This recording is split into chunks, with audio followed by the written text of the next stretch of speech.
Buenos días, hermanos. Les mando un saludo. Es un gozo poder eh, pues comunicarnos a través de este medio con ustedes y compartir un poco de la palabra de nuestro Señor. Voy a estar compartiendo con ustedes una serie de estudios sobre la vida y el ministerio de los 12 discípulos o los 12 apóstoles del Señor Jesús. El día de hoy quiero hacer una especie de introducción a, a la vida de ellos, al ministerio de ellos, al llamado de ellos y el por qué y para qué fueron llamados y fueron escogidos por nuestro Señor. Ustedes pueden ver aquí en la imagen o en la pantalla esta foto de los 12 y del Señor Jesús, una representación de los 12 y del Señor Jesús en medio de ellos. Esta foto es de un monasterio en la ciudad de Barcelona, allá en España, donde se nos intenta representar a cada uno de estos hombres que definitivamente fueron importantes en la vida de la iglesia y han sido importantes en la vida de la iglesia a través de los años. Sin embargo, si nos ponemos a analizar, muchas veces tenemos la tendencia a poner a estos hombres en un nivel superior, como que si estos hombres tuvieran algo especial en ellos que motivó al Señor Jesús a escogerlos. Sin embargo, cuando leemos la Escritura y analizamos la vida, las decisiones, las palabras de cada uno de ellos, nos damos cuenta que estos hombres eran como usted y como yo, eran comunes y corrientes, y podríamos decir que en ocasiones bastante corrientes. De hecho, ellos eran, en términos más actuales, vamos a decirlo así, que ellos eran como que de la clase más baja. Ahora sí que, como diríamos nosotros, pues eran del barrio. Sin embargo, el Señor Jesús los escoge. Y estoy seguro que vamos a aprender muchas cosas de estos estudios y sobre todo vamos a darnos cuenta que la vida de ellos no era tan diferente a nuestra vida, que los fracasos de ellos no fueron tan diferentes a los fracasos que tal vez muchas veces nosotros experimentamos. Así que estoy seguro que nos vamos a poder identificar mucho con la vida de estos 12 hombres.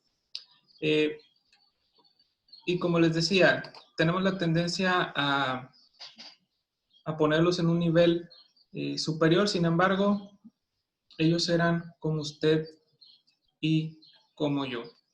Uno de los motivos que me impulsó a pensar en realizar estos estudios es porque leyendo la biografía de un hombre llamado William Tyndale, salió ahí un dato muy interesante. Este hombre se encargó de traducir la Biblia o el Nuevo Testamento del latín al inglés. Este hombre era inglés, nació en Inglaterra, por allá de los años 1500. Y él se dio cuenta de que pues la gente no tenía acceso a la escritura y él intentó y lo logró traducir el Nuevo Testamento al inglés para que la gente tuviera acceso a la palabra de Dios. Sin embargo, en aquellos tiempos estaba prohibido por ley hacer una traducción de la Biblia. Y pues este hombre, aunque sí logró el objetivo, fue perseguido, fue llevado a la quiebra, económicamente hablando, y pues fue martirizado y por último pues fue asesinado, vamos a decirlo así, fue quemado en una hoguera por esta causa. Pero dentro de esa biografía resalta un dato muy interesante y es que él se dio cuenta que los clérigos o los hombres que estaban dentro del círculo eclesiástico en aquellos tiempos no conocían los nombres de los apóstoles. A lo mucho podían mencionar, si acaso, los más importantes, unos 3 o 4 nombres, pero de ahí en fuera al resto no los sabían nombrar, no los conocían. Entonces esto me hizo reflexionar un poco e incluso me llevó también a recordar una situación que yo viví hace ya algunos años. Yo creo tenía unos 17 años más o menos. Y recuerdo que en aquellos tiempos, fue por el año 2006, estaba por iniciar el Mundial de Fútbol. Como saben, a mí siempre me ha gustado el fútbol y en aquellos tiempos pues, pues era un muchacho y pues mi vida era el fútbol prácticamente. Entonces, ahora sí que yo me sabía todas las estadísticas, todos los movimientos en los equipos. Entonces, estaba por iniciar el Mundial de Fútbol. Y yo recuerdo que platicando con un amigo, estábamos viendo los jugadores que iban a ir al Mundial y platicábamos sobre la alineación que el director técnico debía poner en el primer partido. Y yo recuerdo que, pues platicando aquí con mi amigo, eh, yo le decía, pues el entrenador debe poner a este y a este y a este y a este jugador y pues en la banca tiene a este y este, en caso de cualquier situación, pues puede hacer este cambio por este y así, ¿no? Diciéndole todo con nombres de cada uno de los jugadores. Yo me sabía los nombres al derecho y al revés, pero para esto estaba un hermano ahí cerca de nosotros y él hace un comentario y dice, oye, pues te sabes todos los nombres de los jugadores que van a ir al mundial y de los equipos y bla, bla, bla. Y yo sí. Y entonces él me dice, bueno, ¿por qué no me dices el nombre de los 12 discípulos del Señor? Y pues para ser sincero, eh, pues de Pedro, Juan y de Judas no pasé. Entonces al estar leyendo esta biografía de este hombre, recordé esa anécdota y se me hizo interesante porque creo que muchas veces, hermanos, conocemos a Pedro, conocemos a Juan, sabemos lo que hizo Judas, por ahí recordamos que Mateo también fue discípulo del Señor, pero nos olvidamos del resto. Entonces, si acaso podemos nombrar unos, dos, unos tres, cuatro, a lo mucho, y de ahí no pasamos. Así que creo que es un buen tiempo para aprender, es un buen tiempo para eh, explorar un poco sobre la vida de estos hombres y como decía en un principio, y darnos cuenta que en ellos no había nada extraordinario, hermanos. De hecho, era un grupo bastante eh, diferente. O sea, en el mismo grupo de los 12 había diferencias impresionantes, radicales. Por ejemplo, Mateo era cobrador de impuestos, él estaba a servicio del Imperio Romano, y Pedro, Juan, sus hermanos eran pescadores. Eh, y también tenemos a este otro discípulo, Simón, que era un celote, que más que nada eran este grupo de los celotes eran eh, revolucionarios en contra del Imperio Romano y ellos se encargaban de sabotear, de matar a los soldados romanos con el objetivo de, pues, de liberar, ¿verdad?, al pueblo judío de la esclavitud. Sin embargo, pues no lo lograron. De hecho, eh, una palabra que a la cual nosotros estamos ya muy acostumbrados tristemente en la actualidad, viene precisamente de ese grupo, que es la palabra sicario. La palabra sicario se le asignaba a un grupo, dentro de ese grupo de los celotes, que se dedicaba a matar. Este grupo lo caracterizaba llevaban una especie de cuchillo, de daga, con la cual ellos realizaban sus actividades delictivas. Así que esta palabra que nosotros usamos en la actualidad, pues viene desde aquellos tiempos, desde los tiempos del Señor Jesús, y viene de este grupo del cual uno de los discípulos, pues, pertenecía. Así que tenemos un grupo bastante difícil, vamos a decirlo así, complicado, por el diferente contexto en el que algunos de estos discípulos o de estos hombres se encontraban. Y si a eso le sumamos, pues también el carácter de algunos de ellos, pues esto complicaba aún más la relación entre ellos. Sin embargo, el Señor Jesús, aún y sabiendo todo esto, decide escoger a estos hombres con un propósito. Y pues vamos a ver cuál es ese propósito que el Señor tenía para ellos.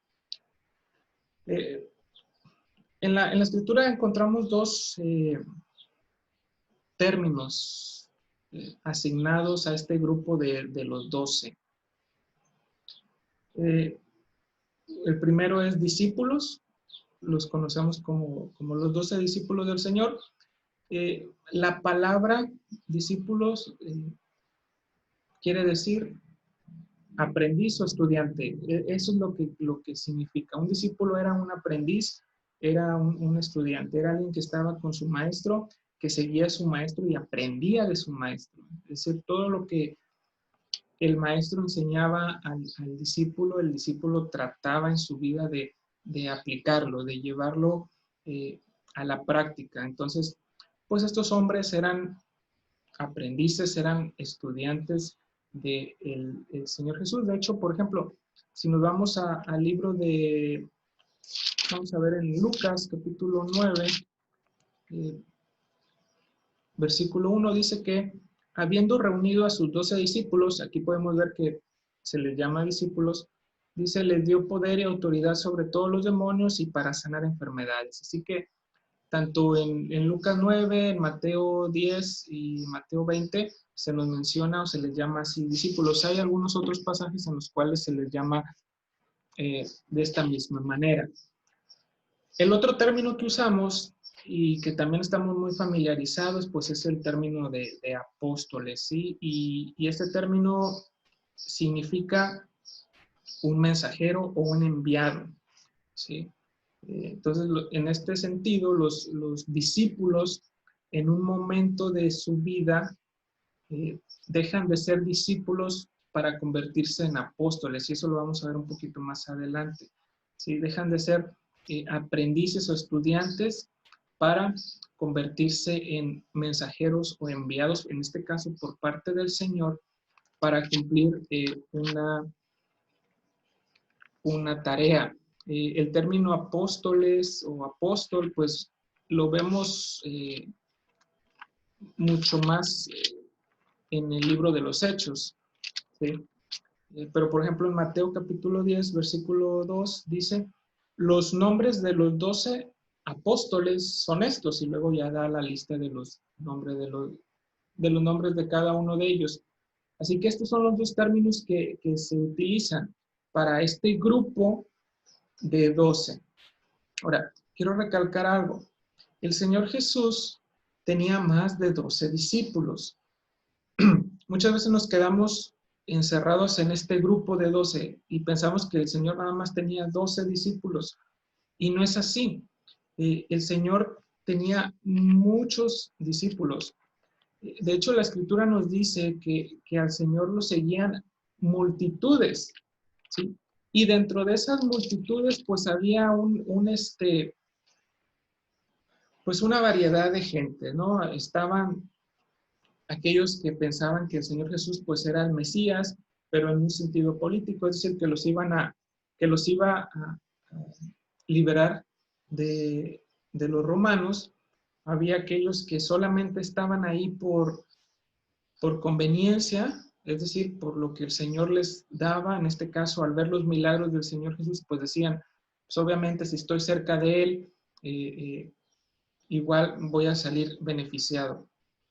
Y había aquellos que realmente creían que Él era el Mesías de Dios y que lo seguían y eran sus discípulos, eran sus aprendices. Sin embargo, estos discípulos no pasaban todo el tiempo con el Señor, ¿sí? Sino que en ocasiones estaban con Él, en otras ocasiones iban a sus casas, a sus tierras, es decir, no estaban 100% con el Señor.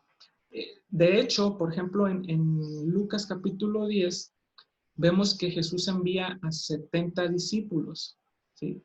Él toma un grupo de 70 y dice que los envía de dos en dos, ¿sí?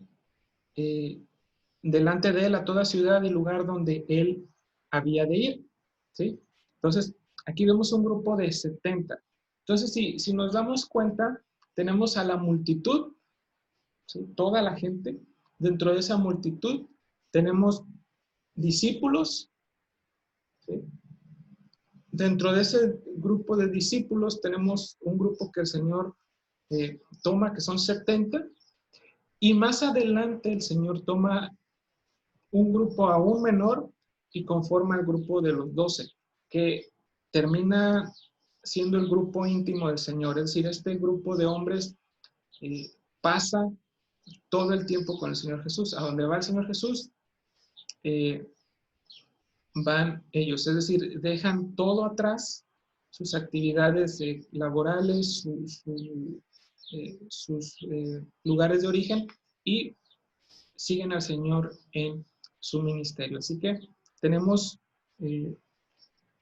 por lo que la Escritura nos dice, entendido que había más de 12 discípulos. Sin embargo, el Señor toma de entre todos sus discípulos a un grupo selecto, a un grupo de 12 para enseñarlos, para moldearlos y prepararlos para una tarea, para una misión especial que el Señor tenía ya preparada para estos hombres, ¿sí? Entonces, estos hombres fueron, repito, llamados a un cargo específico, ¿sí? Y el cargo era ser apóstoles, ¿sí? O ser enviados, ser mensajeros. Fueron seleccionados, y esto es algo muy importante. Es el Señor Jesús el que los escoge a ellos, no ellos al Señor, ¿sí?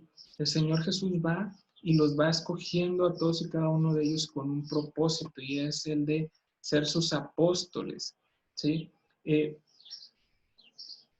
Esto con el propósito de llevar el mensaje del Evangelio, el mensaje de salvación.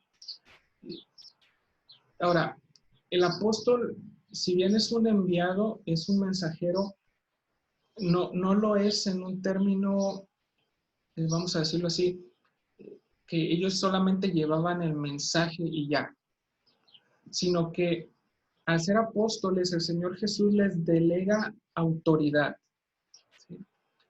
Entonces, cuando los apóstoles enseñaban, cuando los apóstoles hablaban, cuando los apóstoles guiaban a la iglesia, lo hacían con la autoridad que el Señor Jesús les había dado. No solamente daban el mensaje, sino que en el mensaje que ellos daban venía delegada la autoridad por parte del Señor. Y esto es algo muy importante que debemos recalcar porque, por ejemplo, la palabra mensajero o ángelos, que es de donde viene la palabra ángel, quiere decir mensajero. En este sentido, el ángel, vamos a decirlo así, solamente llevaba el mensaje, ¿sí? Tal cual, en este caso, Dios se lo entregaba a él para llevarlo a la persona que Dios había designado. Pero en el caso de los apóstoles, ellos llevaban el mensaje y ellos llevaban autoridad, ¿sí? No solamente el mensaje, sino la autoridad que el Señor Jesús les había delegado. ¿Autoridad para qué?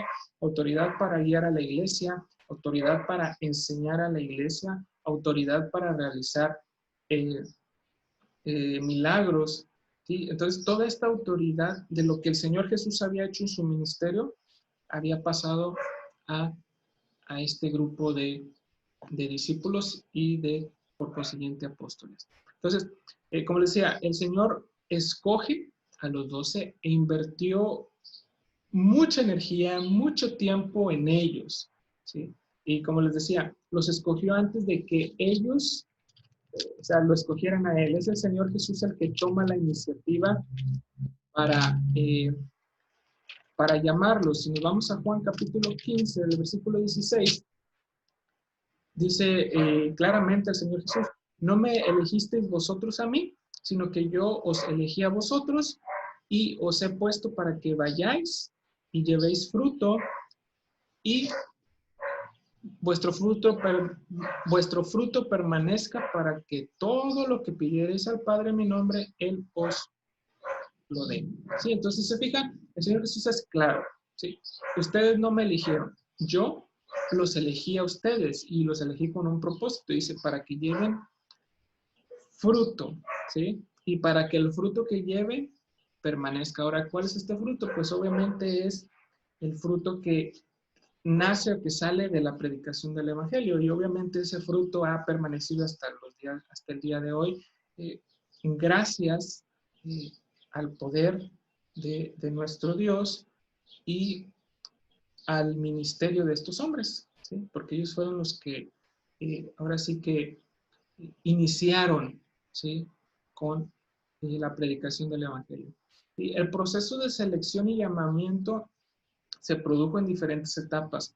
Ahora, esto es muy importante, hermanos, porque muchas veces estoy seguro que usted tal vez tenga la idea o haya tenido la idea, al igual que yo, de que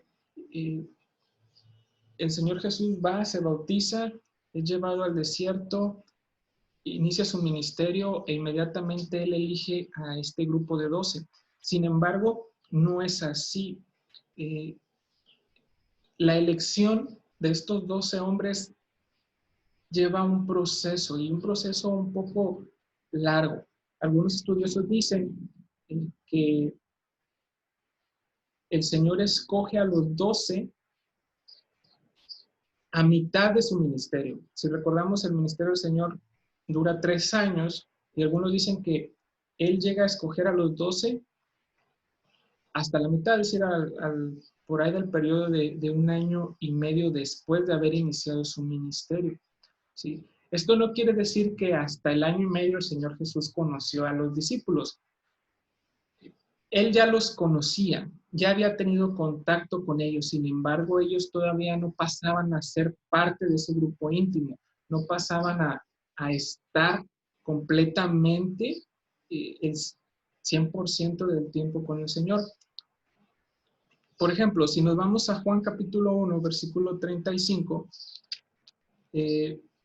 dice del 35 al 51, aunque solamente voy a leer algunas partes, dice así: el siguiente día, otra vez estaba Juan, este es Juan el Bautista, dice, y 2 de sus discípulos. Y mirando a Jesús que andaba por ahí, dijo, he aquí el Cordero de Dios. Este es Juan el Bautista hablando. Dice, le oyeron hablar los 2 discípulos y dice, y siguieron a Jesús. ¿Sí? Entonces, si se fijan, estos 2 discípulos de Juan, al ver la referencia que hace Juan sobre el Señor Jesús, dice la Escritura que empiezan a seguir a Jesús. Sin embargo, aquí todavía, ¿sí?, ellos no forman parte del grupo de los 12. Son discípulos en un término general, ¿sí? Más adelante dice que volviéndose Jesús y viendo que le seguían, les dijo, ¿qué buscáis? Ellos le dijeron, Rabí, que traducido es maestro, ¿dónde moras? Les dijo, venid y ved. Fueron y vieron donde moraba y se quedaron con él aquel día, porque era como la hora 10:00. ¿Sí? Y luego dice, Andrés, hermano de Simón Pedro, era uno de los dos que había oído a Juan y había seguido a Jesús. Luego dice, halló primero a su hermano Simón y le dijo, hemos hallado al Mesías, que traducido es el Cristo. Y le trajo a Jesús, y mirándole Jesús le dijo, tú eres Simón, hijo de Jonás, tú serás llamado Cefas, que quiere decir Pedro. ¿Sí? Y dice, el siguiente día quiso Jesús ir a Galilea y halló a Felipe y le dijo, sígueme. Y Felipe era de Betsaida, la ciudad de Andrés y Pedro. Sí, Felipe halló a Natanael y le dijo, hemos hallado a aquel de quien escribió Moisés en la ley, así como los profetas, a Jesús, el hijo de José de Nazaret. Natanael le dijo, ¿de Nazaret puede salir algo bueno? Le dijo Felipe, ven y ve. Cuando Jesús vio a Natanael que se le acercaba, dijo de él, he aquí un verdadero israelita en quien no hay engaño. Si nos fijamos, este pasaje es muy interesante porque nos empieza a mostrar un proceso, ¿sí?, en el cual estos hombres empiezan a ser discípulos de Jesús. Sin embargo, aquí todavía no, el Señor Jesús no los escoge como el grupo de los 12. ¿Sí? Entonces aquí tenemos un llamado a la conversión. En este pasaje específicamente vemos cómo estos hombres reconocen al Señor Jesús como el Mesías. ¿Sí? Ellos se dan cuenta desde la declaración de Juan el Bautista que, que escuchan estos dos discípulos, luego cuando van con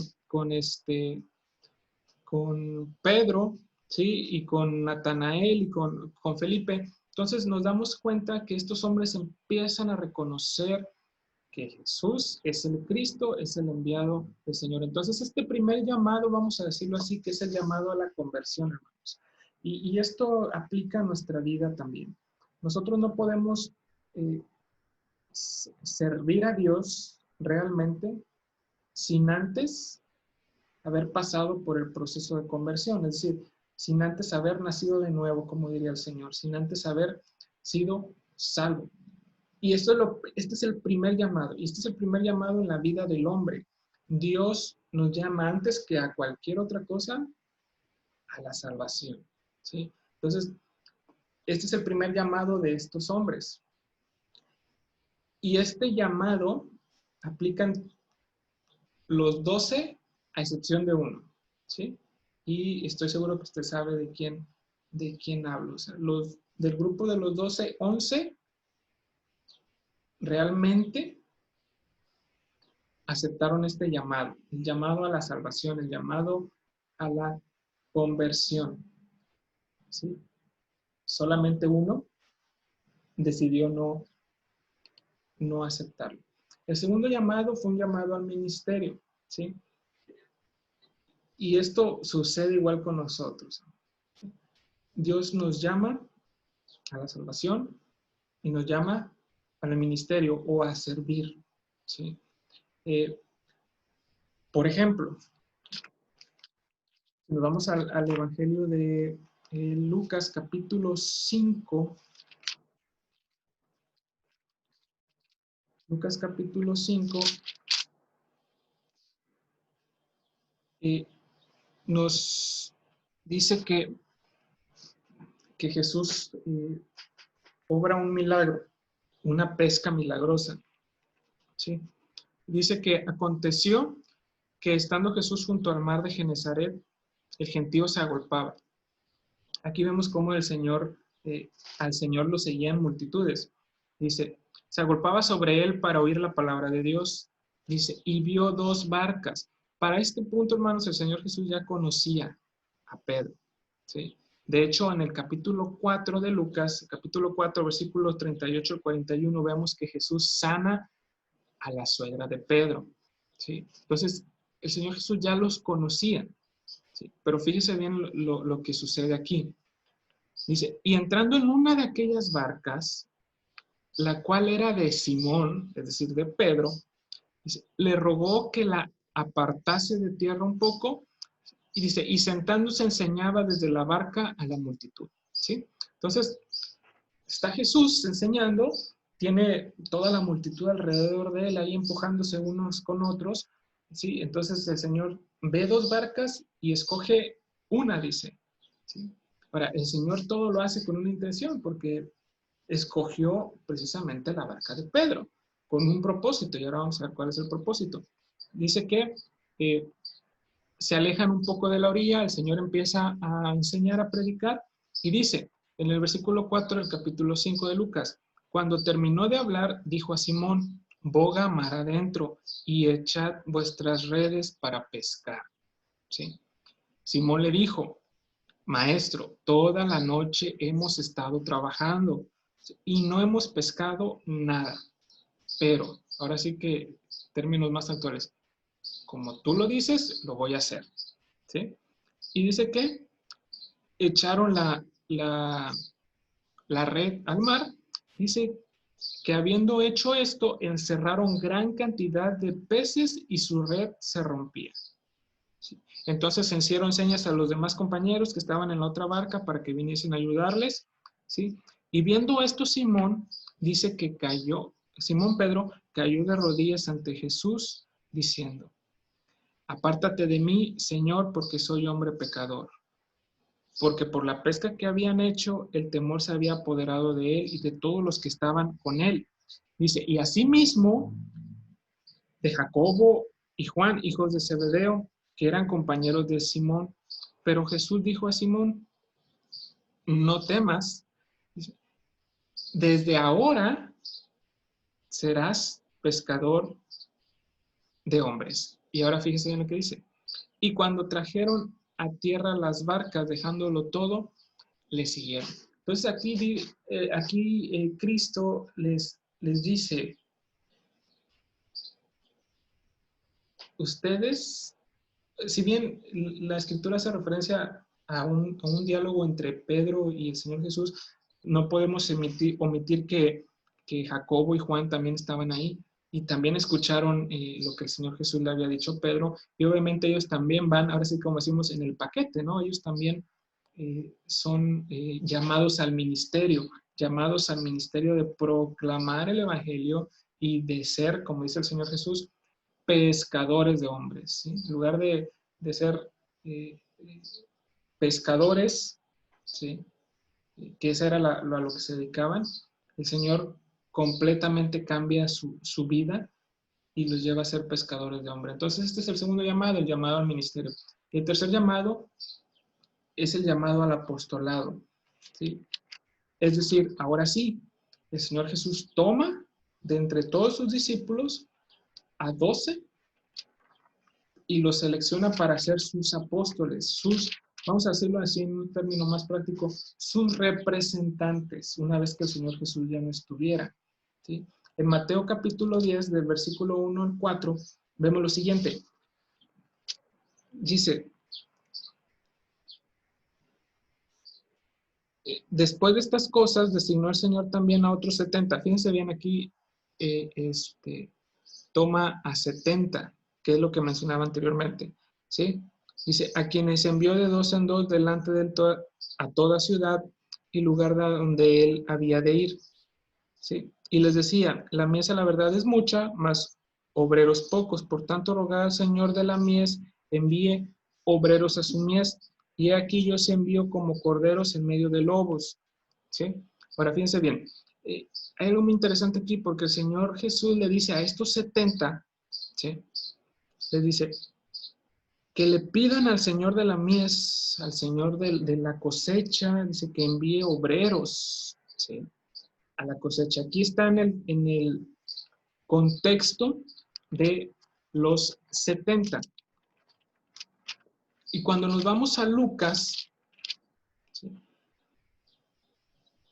Capítulo 6, versículo 12 al 16, dice lo siguiente, en aquellos días él fue al monte a orar y pasó la noche orando a Dios. Y cuando era de día llamó a sus discípulos, dice, y escogió a 12 de ellos, a los cuales también llamó apóstoles. ¿Sí? Entonces, fíjense lo que nos dice Lucas. Lucas nos dice que en aquellos días, y ahorita vamos a ver a qué se refiere con aquellos días, el Señor Jesús se toma un tiempo, toda una noche completa para orar, ¿sí? Antes de elegir al grupo de los 12, y dice que Él llama a sus discípulos, y de entre sus discípulos, ¿sí? Que vemos en Mateo, que él tenía, de entre todos sus discípulos, todavía él tenía un grupo, vamos a decirlo así, de 70 aproximadamente, y todavía de ese grupo de 70, él los llama y él toma a un grupo de 12, ¿sí? Y dice, a los cuales llamó apóstoles, ¿sí? Y dice en el versículo 14, a Simón, a quien también le llamó Pedro, a Andrés, su hermano, ¿sí? Pedro y Andrés eran hermanos, Jacobo y Juan, que también eran hermanos, Felipe y Bartolomé, Mateo, Tomás, Jacobo, hijo de Alfeo, Simón llamado Celote, ¿sí? Judas, hermano de Jacobo, y Judas Iscariote, que llegó a ser el traidor. Entonces el Señor Jesús toma a 12, y ahora sí que estos 12 tienen el llamado a ser representantes del Señor, a llevar el mensaje del Señor Jesús. Ahora, como les decía, Lucas capítulo 6, versículo 12 dice que en aquellos días Él fue al monte a orar. Ahora, ¿a qué se refiere con aquellos días? Jesús conforma su grupo de 12 en un momento complicado de su ministerio. Y este momento es cuando los escribas, los fariseos, todo este grupo político religioso que estaba en contra del Señor, arrecia su oposición en contra del Señor Jesús. ¿Sí? Si nosotros leemos el capítulo 5 y parte del capítulo 6, nos da un contexto de lo que quiere decir en aquellos días. Dice bien, Lucas 5, 17 al 26 dice algo muy importante. Aquí Jesús sana a un paralítico, ¿sí? Y dice, aconteció un día que él estaba enseñando y estaban sentados los fariseos. Fíjense quiénes están aquí. Dice, estaban sentados los fariseos y doctores de la ley, los cuales habían venido de todas las aldeas de Galilea y de Judea y Jerusalén, y el poder del Señor estaba con él para sanar. Es decir, estaba con el Señor Jesús. Dice, y sucedió que unos hombres que traían en un lecho a un hombre que estaba paralítico, procuraban llevarle dentro y ponerle delante de él, pero no hallando cómo hacerlo a causa de la multitud, subieron encima de la casa y por el tejado le bajaron con el lecho. Dice, y poniéndole en medio delante de Jesús, Ahora, fíjese lo que dice el Señor Jesús. Al ver la fe de ellos, le dijo, fíjese que el Señor no le dice, toma tu lecho y anda, dice, hombre, tus pecados te son perdonados. Y aquí es donde los fariseos, estos doctores de la ley, ahora sí que como decimos nosotros en la actualidad, pues pegan el grito en el cielo y dicen, entonces los escribas y fariseos comenzaron a cavilar diciendo, ¿quién es este que habla blasfemias? ¿Quién puede perdonar pecados sino solo Dios? Entonces, si se fijan, ahora sí que se indignan, vamos a decirlo así, y aquí empieza una serie de choques, vamos a ponerlo de esta manera, entre estos hombres y el Señor Jesús, porque si uno sigue leyendo, en la próxima porción de este mismo capítulo, en los versículos del 27 al 39, Jesús come con los llamados pecadores, ¿sí? Que le decían los fariseos. Fíjese lo que dice, después de estas cosas, después de haber sanado al paralítico y después de haberle dicho, tus pecados te son perdonados, dice, salió y vio a un publicano llamado Leví, este es Mateo, sentado al banco de los tributos públicos y le dijo, sígueme. Y dejándolo todo, se levantó y le siguió. Dice, y Leví le hizo gran banquete en su casa y había mucha compañía de publicanos y de otros que estaban a la mesa con ellos. ¿Sí? Y los escribas y los fariseos murmuraban contra los discípulos diciendo, ¿por qué coméis y bebéis con publicanos y pecadores? ¿Sí se fijan? Dice, respondiendo Jesús les dijo, los que están sanos no tienen necesidad de médicos, sino los enfermos. No he venido a llamar a justos, sino a pecadores, al arrepentimiento. Entonces aquí tenemos otro, ahora sí, encontronazo entre el Señor Jesús y los escribas y fariseos. Pero si seguimos leyendo, ¿sí? En el capítulo 6, versículos del 1 al 5, nos dice que los discípulos, iba el Señor Jesús y sus discípulos recogieron espigas en día de reposo. Y aquí también sucede otra situación. Dice, aconteció en un día de reposo que pasando Jesús por los sembrados, sus discípulos arrancaban espigas y comían restregándolas con las manos. Y algunos de los fariseos les dijeron, ¿por qué hacéis lo que no es lícito hacer en los días de reposo? Respondiendo Jesús, les dijo, ni aun esto habéis leído lo que hizo David cuando tuvo hambre él y los que con él estaban. ¿Sí? Entonces aquí otra vez tenemos al Señor Jesús siendo confrontado y confrontando a él también a estos hombres. Y luego, más adelante, en los versículos del 6 al 11, ahí mismo en ese capítulo 6, Jesús sana la mano de un hombre en día de reposo.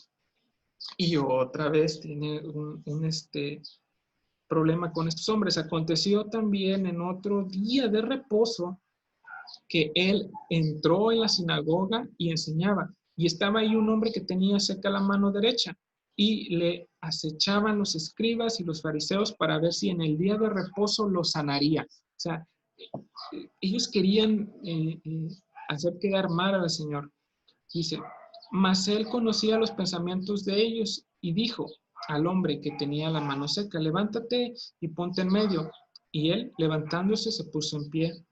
Entonces Jesús le dijo, os preguntaré una cosa, ¿es lícito en día de reposo hacer el bien o hacer el mal? ¿Salvar la vida o quitarla? Y mirándolos a todos alrededor, dijo al hombre, extiende tu mano. Y él lo hizo así, y su mano fue restaurada. Y ellos se llenaron de furor, fíjense, se llenaron de furor y hablaban entre sí qué podrían hacer contra Jesús. ¿Sí? Ese es el versículo 11 del capítulo 6. Y el versículo 12 dice, en aquellos días. Entonces el contexto de lo que hemos leído nos dice que en aquellos días cuando el Señor Jesús tenía una mayor oposición, cuando los escribas y fariseos buscaban la manera de hacerle daño, ¿sí? Como leemos en el versículo 11, es cuando él decide elegir a los 12, elegir a sus 12 discípulos. Ahora, fíjense bien, la elección de estos hombres choca, contrasta completamente, ¿sí?, al sistema religioso de aquellos tiempos.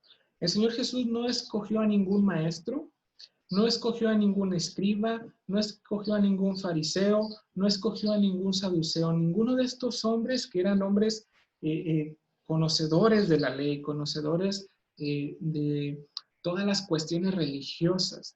Ninguno de estos hombres que el Señor Jesús escogió venía de un contexto religioso, ¿sí?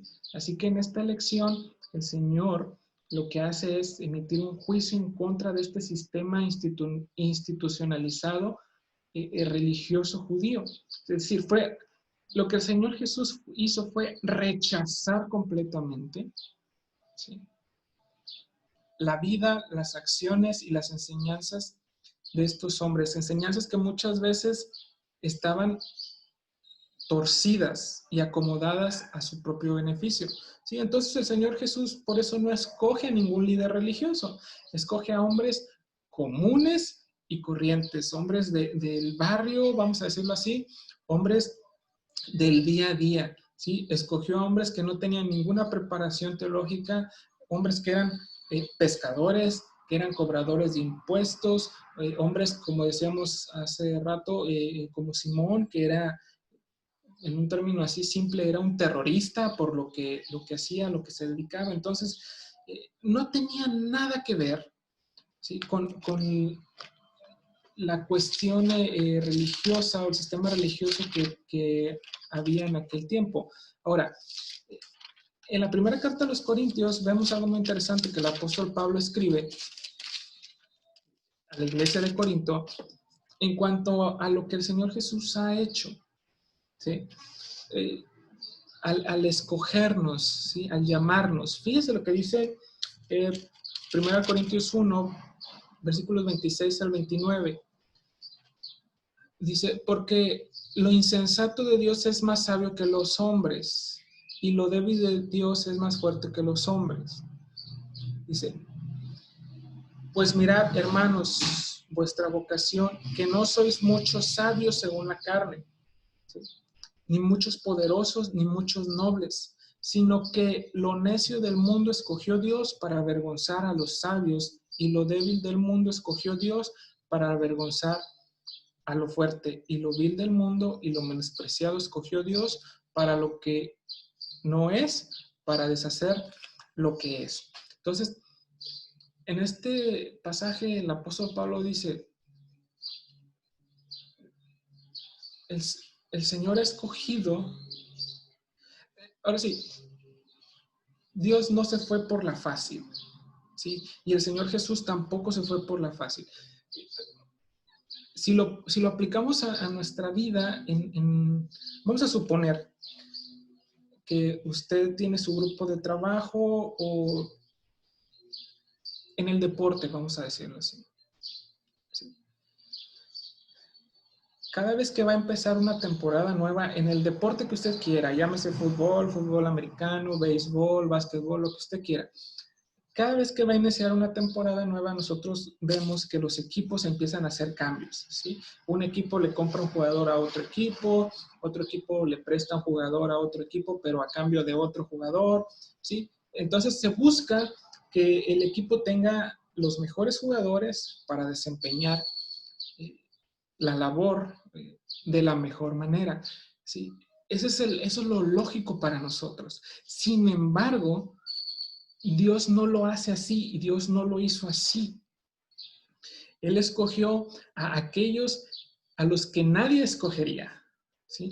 A los que ni usted ni yo hubiéramos escogido. Él los escogió y Él nos escogió, ¿sí?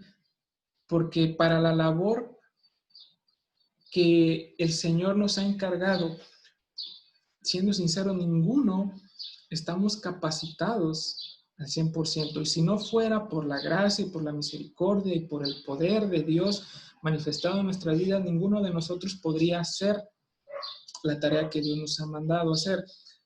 Y lo mismo sucedió con los apóstoles. El Señor Jesús escoge a los que nadie hubiera escogido, ¿sí? Es como en la escuela cuando jugábamos fútbol y empezábamos a escoger a nuestros compañeritos para formar nuestros equipos, ¿sí? Y siempre tratábamos de escoger al que corría más, al que jugaba mejor con el balón, e íbamos dejando a los que no les sabían pegar a la pelota, a los que nomás no daban una, y los íbamos relegando, dejándolos al último, ¿sí? Y en el caso de Jesús no es así. Hace todo lo contrario, ¿sí? Escoge a los menos capacitados para capacitarlos, para prepararlos para la tarea, para la labor que el Señor tenía para ellos. Y eso es algo maravilloso, hermanos, porque les digo, en ese mismo sentido nosotros nos encontramos, ¿sí? Siendo sinceros, ninguno tiene esa capacidad de cumplir la encomienda tan grande que el Señor nos ha dejado. Si no fuera por su gracia, repito, por su misericordia, por la dirección de su Santo Espíritu, ninguno de nosotros podría hacerlo, ¿sí? Entonces, pues obviamente no había nada extraordinario en estos hombres, eran galileos, no pertenecían a ninguna clase social de élite, se les consideraba como la clase más baja, la gente campesina, la gente que no tenía educación, ¿sí? Eran como que los relegados, los insignificantes, pero el Señor Jesús los escogió. De hecho, en el libro de Hechos, capítulo 4, en el versículo 13, se nos dice algo muy interesante. Dice, entonces viendo el denuedo de Pedro y Juan, ¿sí? Es Pedro y Juan ante el Sanedrín, es decir, hasta ante este grupo de hombres poderosos, religiosos, que sabían al derecho y al revés la ley, está Pedro y Juan, y dice que estos hombres, viendo el denuedo de Pedro y Juan, y sabiendo que eran hombres, fíjese bien, hombres sin letras y hombres del vulgo, es decir, del barrio, del pueblo, se maravillaban y le reconocían que habían estado con Jesús. Es decir, el Señor, aun y cuando estos hombres no tenían educación, no tenían ninguna preparación, el Señor los fue moldeando, los fue enseñando, los fue guiando, de tal manera que cuando el Señor Jesús asciende a los cielos y, y estos hombres inician su ministerio, pues obviamente se les reconoce que no tenían letras, no tenían educación, pero que habían estado con el Señor Jesús y que su manera de hablar, su manera de comportarse reflejaba precisamente lo que el Señor Jesús le había enseñado a cada uno de estos hombres, ¿sí? Entonces, estos hombres, pues, prácticamente, hermanos, pusieron el mundo de cabeza, ¿sí? Repito, no, y hago mucho hincapié en esto, no era porque tuvieran talentos extraordinarios, porque fueran grandes oradores, porque fueran grandes predicadores, no tenían ninguna capacidad intelectual excepcional, no tenían ninguna influencia política o alguna condición especial social, nada de esto. Sin embargo, ellos pusieron el mundo de cabeza porque Dios trabajó en ellos para que así lo hicieran. Ahora, estos hombres comunes y corrientes, ¿sí?, que fueron escogidos por el Señor, que fueron moldeados por el Señor y que sufrieron por el Señor, porque es algo que también debemos destacar. Prácticamente todos ellos murieron torturados, asesinados por causa del Evangelio, a excepción de Juan, ¿sí?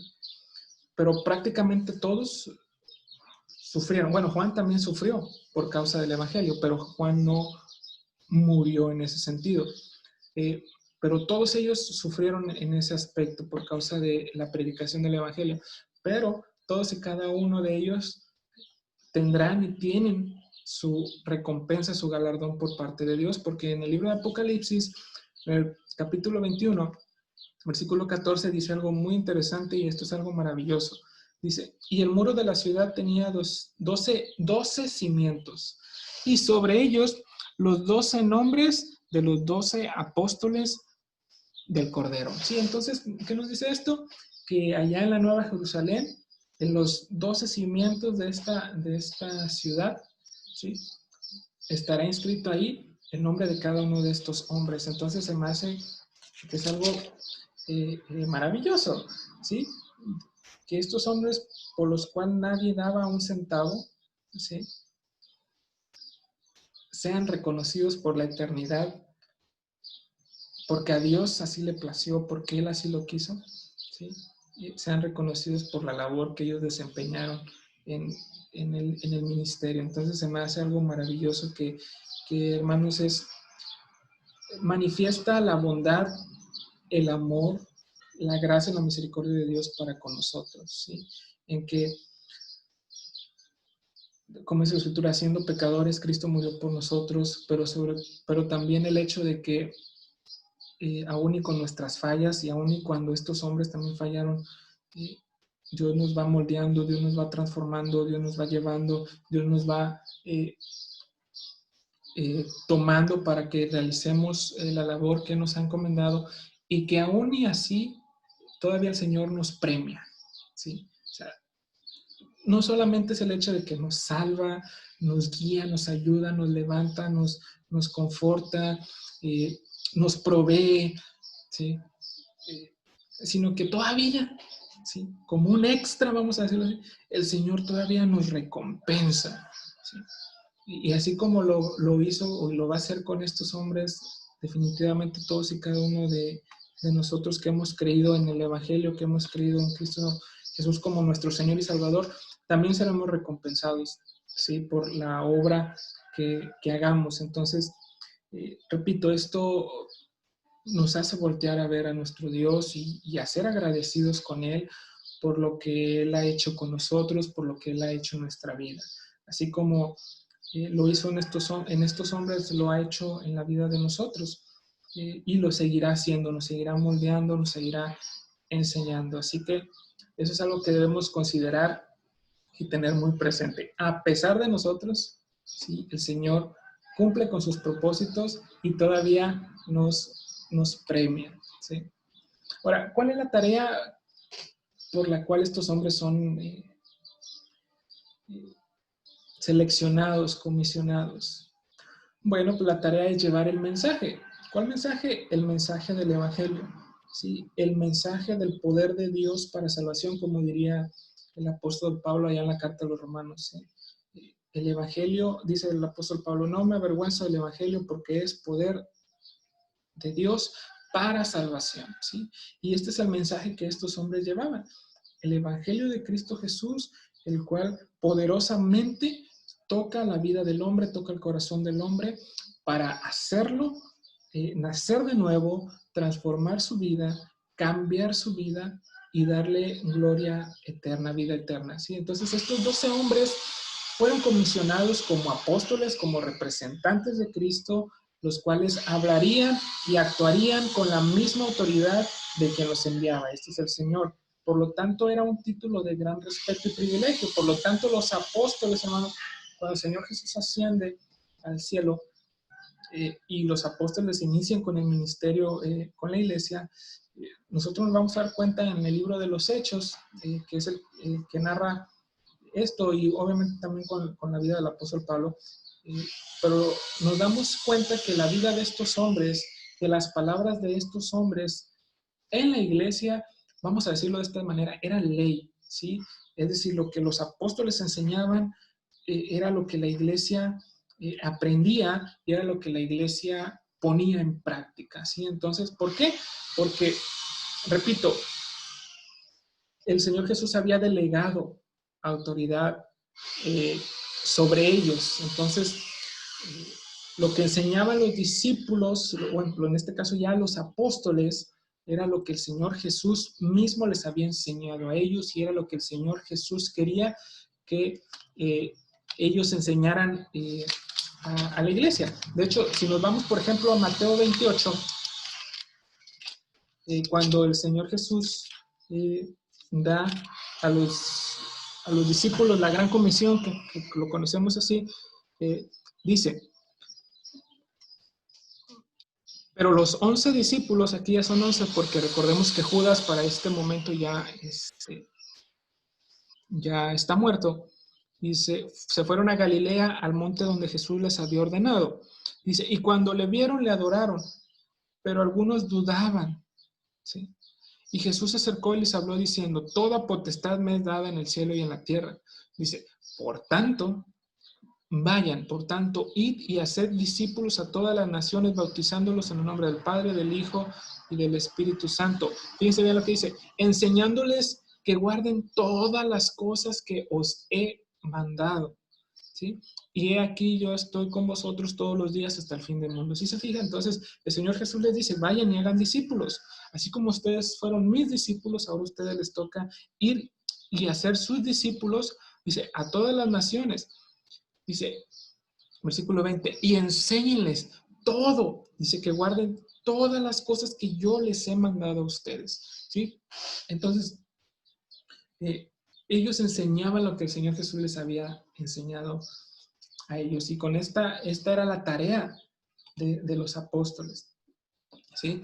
Marcos 3, versículo 14 nos dice que Él estableció a 12 para que estuviesen con Él y luego dice, y para enviarlos a predicar. ¿Sí? Entonces, selecciona a los 12, los enseña, los entrena, vamos a decirlo así, para posteriormente mandarlos a predicar. ¿Sí? Entonces, ese era el propósito por el cual el Señor Jesús los había llamado y era necesario que estuvieran con Él, que vivieran con Él, que experimentaran el poder de Él, que experimentaran su ministerio, que experimentaran sus milagros, pero también sus padecimientos, porque al final de cuentas ellos también iban a padecer por causa de Cristo.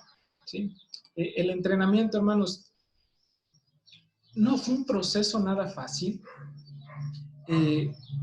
La Biblia nos resalta las debilidades de los discípulos. Si buscamos en Mateo capítulo 15, fíjese lo que dice, es algo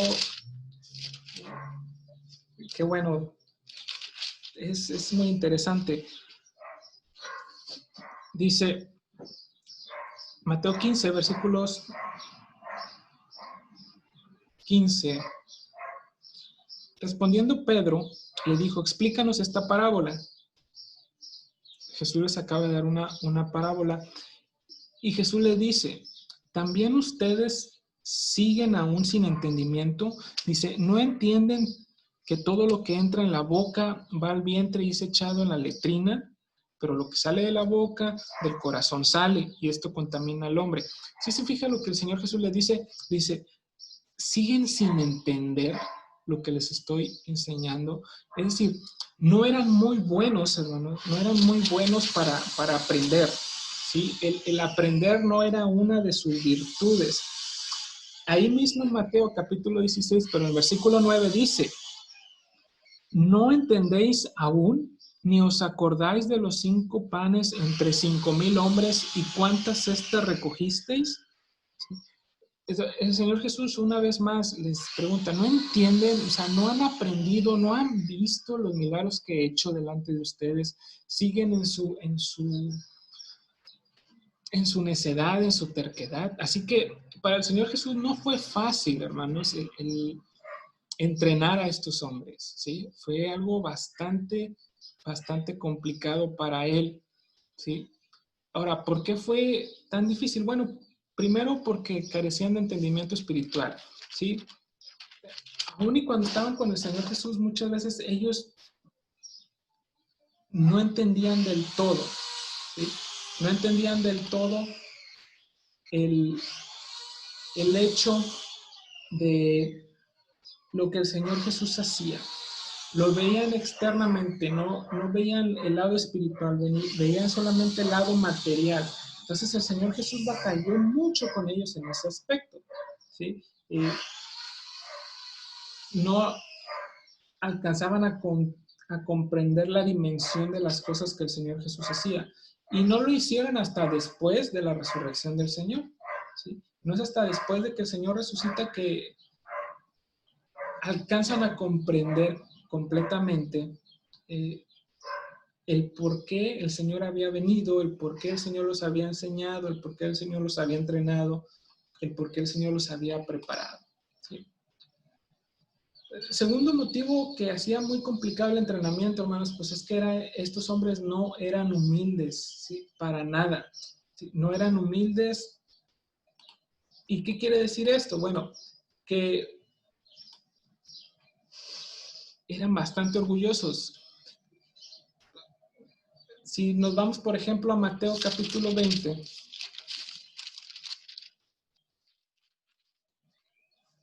en los versículos del 20 al 28, ¿sí? Tenemos a los discípulos que uno se quiere sentar a la derecha y otro se quiere sentar a la izquierda del Señor. Dice, entonces se le acercó la madre de los hijos de Zebedeo con sus hijos, postrándose y pidiendo algo. Él les dijo, ¿qué quieres? Ella le dijo, ordena que en tu reino se sienten estos 2 hijos míos, el uno a tu derecha y el otro a tu izquierda. Entonces Jesús respondiendo, ¿no sabéis lo que pedís?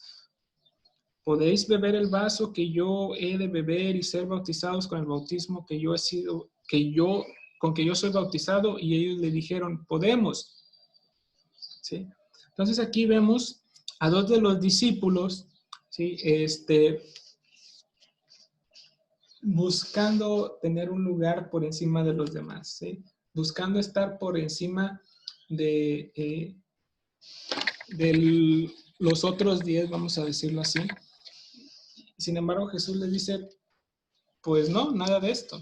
¿Sí? Y entonces todos y cada uno de ellos también batallaban con este aspecto, no solamente estos 2 discípulos que son mencionados aquí, sino que todos ellos tenían este problema.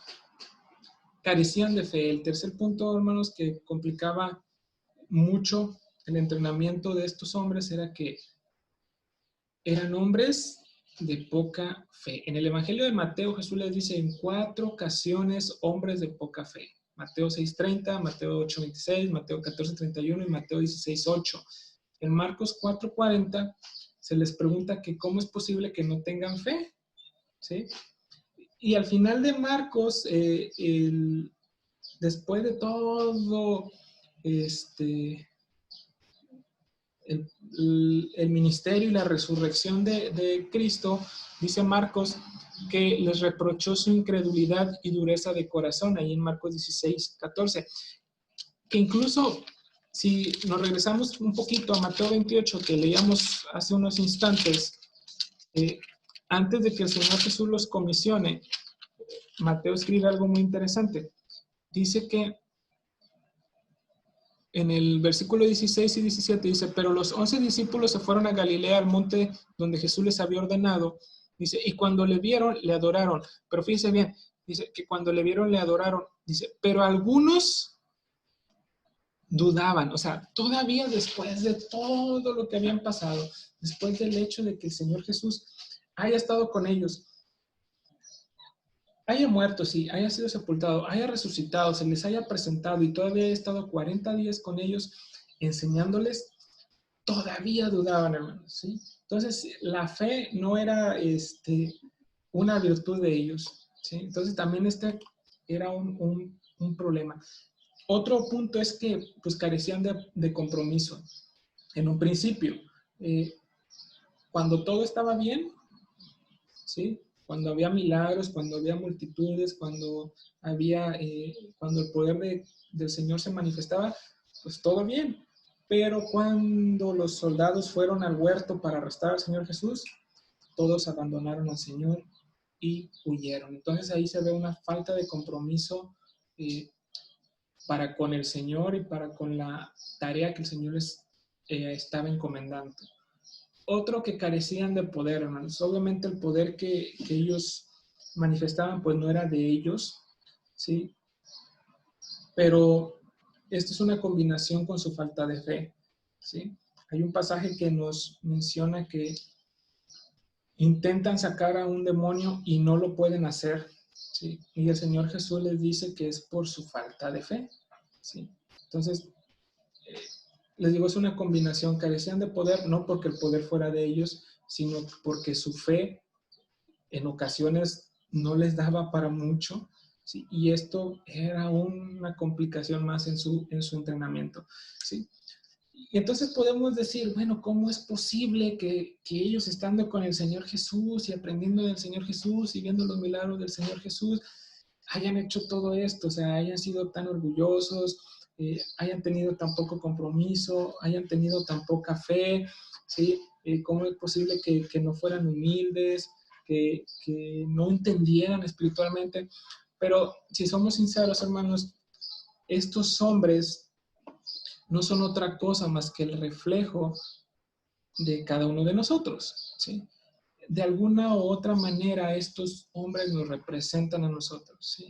Nos hacen ver nuestra naturaleza como seres humanos. Y es que cuando todo está bien, cuando las cosas marchan a la perfección, cuando hay abundancia, cuando hay tranquilidad, cuando hay pasto, ahí estamos con el Señor, ¿sí? Y es fácil estar ahí con Él, ir con Él a donde Él va. Pero cuando vienen los problemas, cuando vienen las aflicciones, entonces ahí es cuando tenemos la misma actitud de estos hombres. ¿Y qué hacemos? Nos alejamos de Dios, renegamos de Dios, dejamos al Señor, no porque nosotros lo abandonemos a Él, sino que, repito, nos alejamos de Él, ¿sí? Entonces, ellos son una representación de nosotros, de lo que ellos fueron, mucho de eso nosotros también somos. Sin embargo, también vemos que la gracia y el poder de Dios, así como se manifestó en la vida de ellos, así como el Señor perdonó a Pedro después de haberlo negado, ¿sí? Así Él nos perdona a nosotros incluso cuando nosotros le fallamos a Él. Entonces,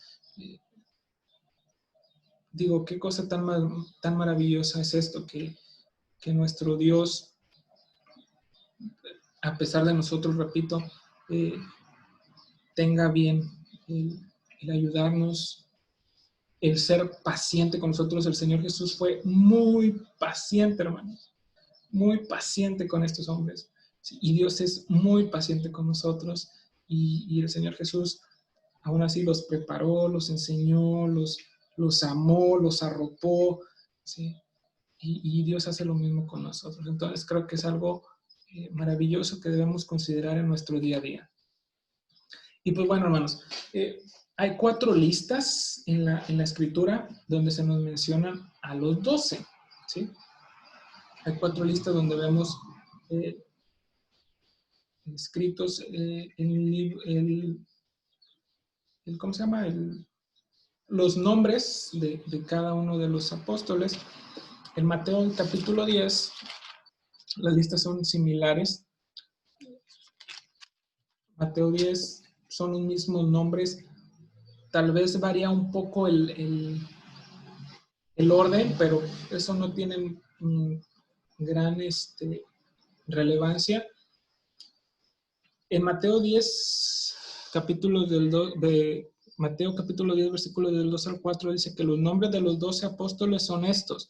Dice, primero, Simón, llamado Pedro, y Andrés su hermano, Jacobo, hijo de Zebedeo, y Juan su hermano, Felipe, Bartolomé, Tomás, Mateo el publicano, Jacobo, hijo de Alfeo, Lebeo, por sobrenombre Tadeo, Simón el cananista y Judas Iscariote, el que también le entregó.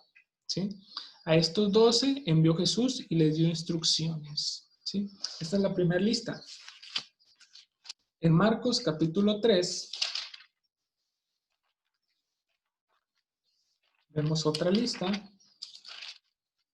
¿Sí? Marcos 3, del 16 al 19 dice: a Simón, a quien puso por sobrenombre Pedro, a Jacobo, hijo de Zebedeo, y a Juan, hermano de Jacobo, a quienes apellidó Boanerges, esto es, hijos del trueno, por su carácter, su forma de ser. Luego dice, a Andrés, Felipe, Bartolomé, Mateo, Tomás, Jacobo, hijo de Alfeo, Tadeo, Simón el cananista, y Judas Iscariote, el que le entregó. ¿Sí? Ahora vamos a ver lo que escribe el doctor Lucas. Lucas dice,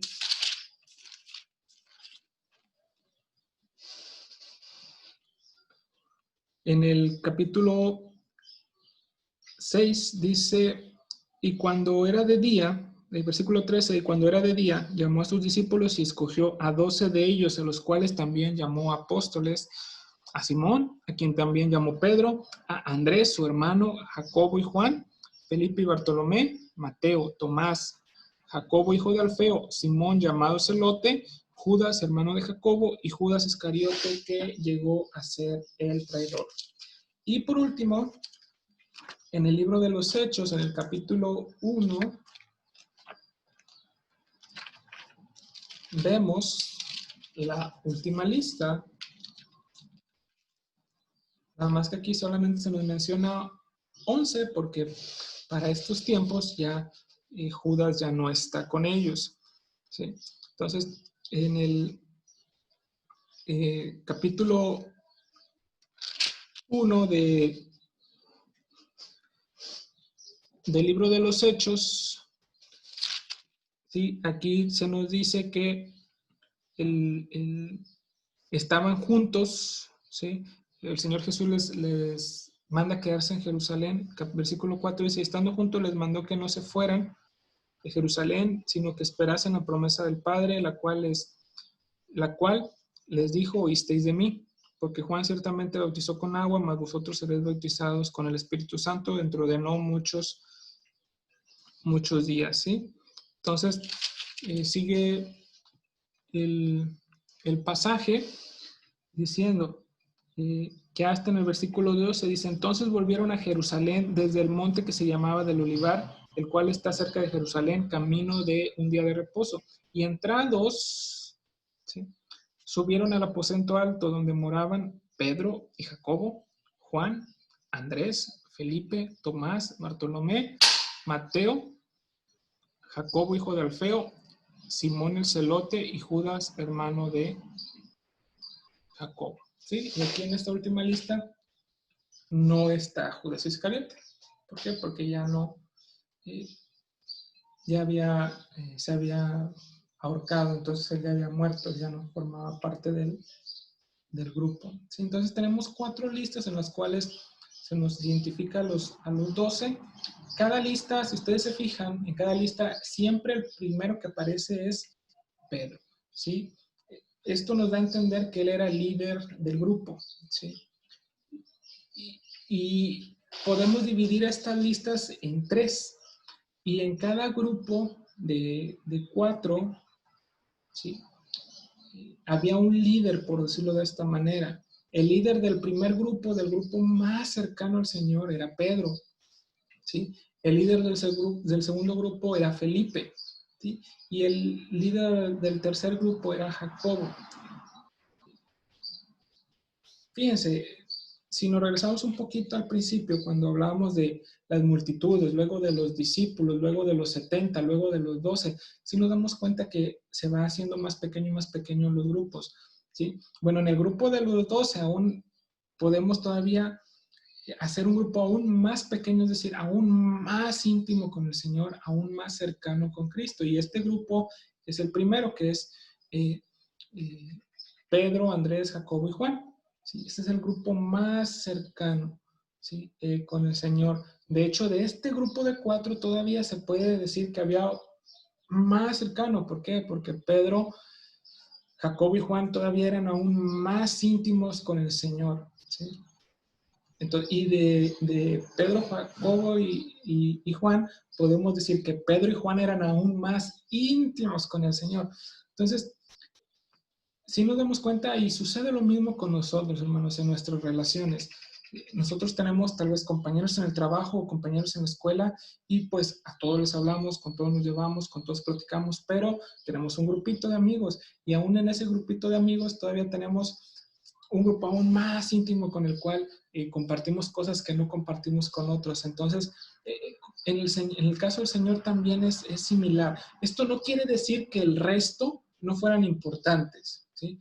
Porque al final de cuentas el Señor Jesús los escogió a los 12, los amó a los 12, pero debido al carácter, al ímpetu de ciertos apóstoles, pues esto les permitió ser aún más íntimos con el Señor, ¿sí? Entonces, sí, lo que les decía, los 3 grupos aparecen siempre en el mismo orden. Primero el grupo de Pedro, luego el grupo dirigido por Felipe y después el grupo encabezado por Jacobo, ¿sí?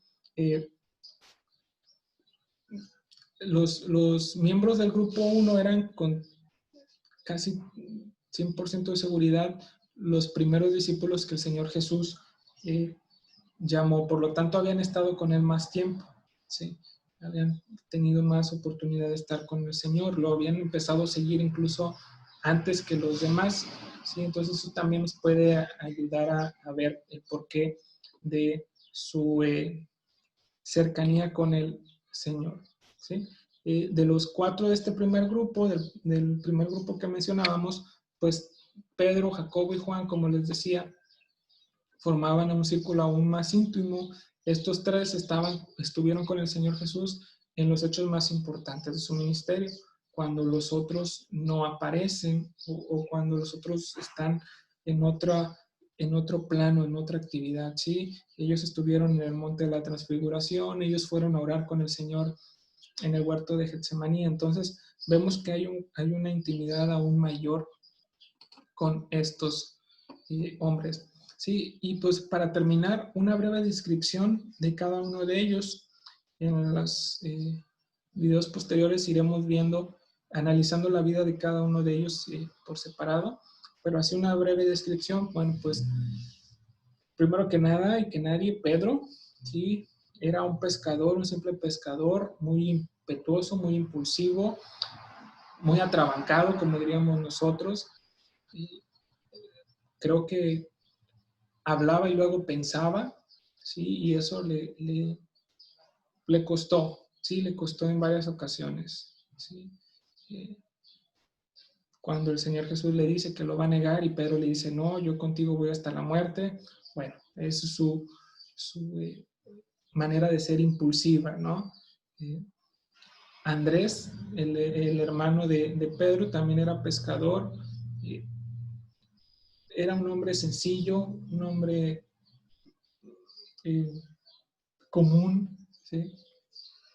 Tenemos a Jacobo, que también era pescador, ¿sí? Era impaciente, al igual que Juan.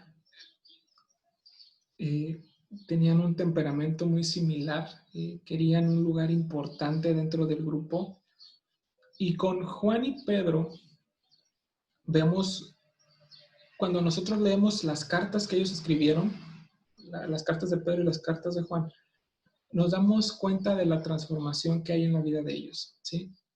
Pedro, de ser un hombre impulsivo, arrebatado, cobarde, vamos a decirlo así, pasa a ser un hombre valiente en sus cartas, un hombre valiente, un hombre paciente, un hombre tranquilo. Si nosotros leemos con detenimiento las cartas de Pedro, nos vamos a dar cuenta de eso. Él exhorta a la iglesia a, a seguir adelante, a ser valientes en el nombre del Señor, a enfrentar las adversidades y la persecución con entrega, con valentía. Entonces, vemos que no es el mismo Pedro que estuvo al principio, sino que ha habido un cambio, ¿verdad? Un cambio que el Señor ha hecho con él. Y con Juan vemos lo mismo. Cuando leemos sus cartas, no hay nada de aquel hombre que quería resaltar dentro de los demás, no hay nada de aquel hombre que tenía un temperamento impaciente, un temperamento fuerte, sino que es todo lo contrario. Vemos a un Juan amoroso, un Juan tranquilo, un Juan que busca cuidar de la iglesia del Señor eh, con sus palabras. Y de hecho, las cartas de Juan hablan mucho del amor, ¿sí? Entonces vemos un cambio completamente radical en la vida de estos hombres. Y lo vemos más marcado en la vida de Pedro y de Juan. Digo esto, ¿por qué? Porque pues obviamente tenemos sus cartas, pero definitivamente que el Señor trabajó en la vida de todos y cada uno de ellos. Felipe era un hombre más analítico, una visión muy estrecha, y a pesar de que conocía la palabra, a pesar de que fue testigo del poder del Señor Jesús, tuvo sus dificultades para comprender del todo lo que el Señor Jesús quería que ellos entendieran. Natanael tenía prejuicios, ¿sí? A pesar de que buscaba al Señor con sinceridad. Pues Mateo también es uno de los hombres que resalta mucho, un cobrador de impuestos, un publicano, un hombre al servicio de Roma. Lo consideraban de lo más despreciable en Israel por la labor que él desempeñaba. Pues Tomás eh, tenía esos claros oscuros, era incrédulo, pero también tenía tal vez un poco de entrega, vamos a decirlo así, y probablemente también fue un pescador. Tenemos a Jacobo, hijo de Alfeo, de él no se nos da ninguna descripción mayor a la de quién era hijo, ¿sí? Luego a Simón el Celote, que les comentaba en un principio, que formaba parte de un grupo judío muy violento, muy extremista, que se oponía a la autoridad de Roma. Judas también llamado como Leveo o Tadeo, Judas Tadeo, ¿sí? Tampoco no sabemos grandes detalles sobre él. Y pues al último tenemos a Judas Iscariote. Él siempre está en la lista al final, pues por obvias razones, ¿verdad? Entonces, estos son los hombres que conformaban el grupo de los 12. Espero y hayamos aprendido algunas cosas eh, sobre estos hombres que, repito, nos representan a nosotros, ¿sí? y estaremos viendo en los próximos días la vida de cada uno de ellos. Iremos analizando la vida de ellos, sus virtudes, sus aciertos, sus errores, sus caídas, ¿sí? Y qué fue lo que hicieron una vez que el Señor ya no estuvo con ellos, ¿sí? Cómo es que ellos desempeñaron su ministerio, porque hay cosas muy interesantes que podemos ver, que podemos aprender de la vida de cada uno de estos hombres, no porque ellos fueran capaces, sino porque en sus propias fuerzas, sino porque el Señor los hizo capaces a través de el poder de su Santo Espíritu. Y eso debemos tenerlo muy, muy, muy claro, hermanos. Todos los hombres y mujeres usados por Dios han podido ser usados por Dios porque Dios primeramente les ha llamado, les ha escogido, los ha preparado, los ha capacitado y ha obrado en la vida de ellos a través de su poder, ¿sí? Sin Cristo nada podemos hacer, ¿sí? Todo lo que hacemos lo hacemos gracias a Él, todo lo que tenemos lo tenemos gracias a Él, así que es algo que debemos de considerar, hermanos. Espero que esto haya sido de bendición para sus vidas. Les mando un saludo y próximamente estaré subiendo el estudio sobre, en este caso, sobre el apóstol Pedro. Un saludo, hermanos, y bendiciones.